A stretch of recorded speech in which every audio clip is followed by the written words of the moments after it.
Hi guys! This is your teacher Malou Obispo and welcome to my YouTube channel.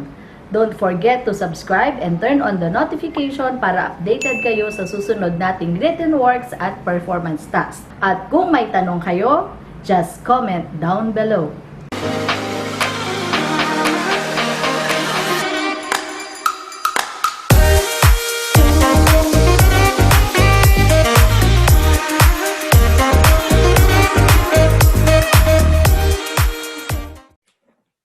Good morning, Grade 10, Grade 10 Moab, Macedonia, and Grade 10 Nazareth.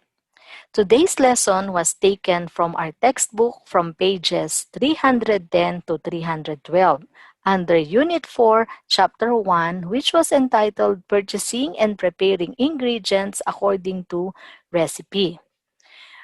Before moving on to the definition of purchasing, let us first have a review of the food flow. A food flow is handling or preparation of food ingredients or products through the food establishment and service to customers. So immediately after planning the menu, the first step is to purchase. Purchasing followed by receiving and then storing, issuing, preparing, presenting, serving, and consuming, which may include cooling and reheating. Our learning objective for today's lesson is to explain the characteristics of effective purchasing steps and procedures. Purchasing food and supplies is one of the most important activities in our home and in any food service establishment.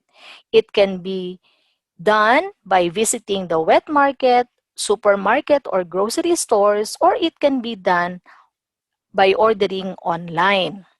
It is a complex and dynamic process with the goal of securing goods with a high standard of quantity at a lowest price to meet the needs of the food service operations. So purchasing can be defined as the process of buying the right kind and amount of food at the right time, from the right place, and from the right source. Moving on, we have 4 objectives of effective purchasing program. The first one says we need to buy products best suited for the menu. Number 2, we need to buy the proper quantity of items. And of course, we need to pay for the proper quantity of items. And we need to deal with only reputable and dependable suppliers. A food purchaser must know of effective purchasing procedures to ensure that the best quality of food is bought at a reasonable price. In purchasing, quality should never be sacrificed in favor of cost. Remember that not all expensive goods are of good quality. There are at least 4 purchasing techniques, and they are comparative shopping, evaluation of new products, wise judgment of seasonable items, and of course, selection of most efficient suppliers. There are 3 guidelines for effective purchasing activity. The first one is that we need to buy the right quantity. Is it per piece, per grams, per kilo, per sack, or per box? Followed by buying the right quality. So in buying the right quality, we need to check the food specifications. The food, it contains the standards relating to the quality, appearance, and delivery of the product, which may include size, weight, color, nutrient content, details of inspection process, specific packaging, and maybe labeling requirements. And the last one is to buy at the right price. Moving on to meal preparation, this is the series of activity that starts from washing, peeling, and cutting of good quality foods for cooking. In other words, this is synonyms or synonymous to miss and plus. A good quality food must contain the following characteristics. So we need to consider sanitation and safety factor, nutritional quality, palatability factor, the socioeconomic and other cultural factors, and of course, time and energy saving factor. So there are at least 5 guidelines to keep food safe. And they are: number 1 is we need to wash our hands and surfaces often. Number 2, do not cross-contaminate. So we need to separate perishable and non-perishable items. Number 3, we need to cook to proper temperatures and check it with food thermometer. The fourth one is chilling. So we need to refrigerate promptly. And the fifth one is purchasing, which means we need to purchase refrigerated or frozen items after purchasing our non-perishable items. Another example is that we should never choose meat products in torn or leaking packaging.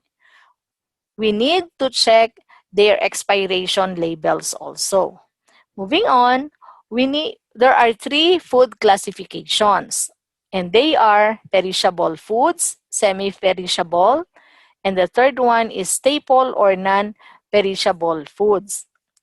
Perishable foods are foods that deteriorate over a short period of time.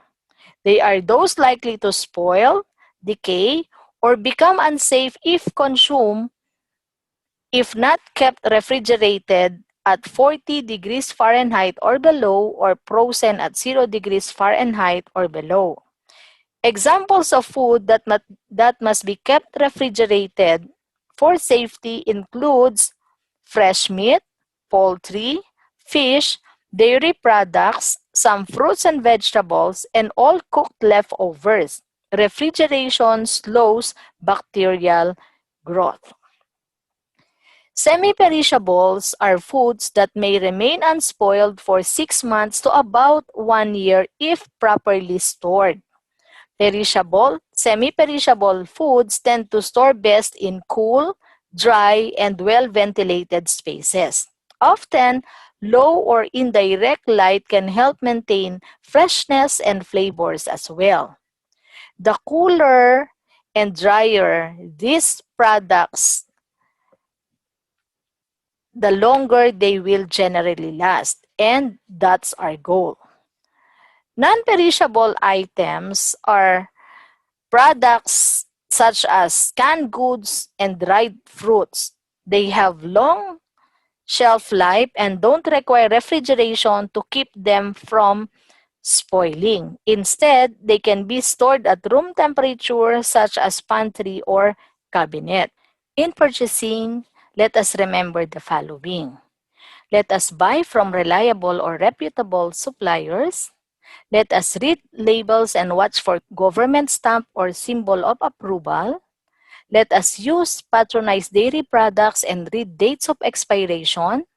Do not buy cracked eggs, defective cans, broken seals from bottles, spoiled fish or meats, moldy breads, and moldy vegetable and fruits. Let us observe your vendor's sanitary condition in the store. Let us observe their floor, shelves, coolers, and freezers. And of course, may I remind you to bring a cooler or insulated container to maintain temperature while in transit from the grocery store to your house. So this has been your teacher, Malou Obispo, saying thank you for listening and may God bless us all.